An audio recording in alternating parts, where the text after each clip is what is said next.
سلام رفقا. امروز اومدیم یکی از افتضاح‌ترین مودهایی که این سیزن برای کالاف اضافه شده رو برای شما معرفی کنیم. قراردادی که کالاف با کشتیکج بسته منجر شده دوتا مود از کشتیکج به کالاف اضافه بشه و 3 اسکین از کشتیکج به کالاف اومده که دوتاش به صورت سی پی و یکیش به صورت رایگان داده میشه. همانطور که اینجا میبینید با گرفتن کارت هایی میتونید وارد بازی بشید.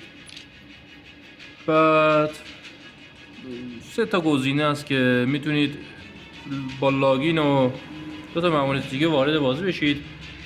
درسته کشتی کجه ولی داخل بازی میشی نمیدونم ثواب همون سنکازگیچی خودمونو میده. یه جور بازی ذهنیه دیگه ولی مسخره است. تهشم یه اسکینه فقط. از سمت راست بهتون میگم تا اینکه اطلاع داشته باشید.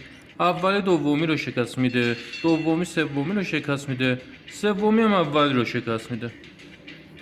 تا اینجا ویدیو اومدید خیلی خوشحال میشم که با لایک و سابسکرایبتون از ما حمایت کنید. تا ویدیو بعدی بدرود.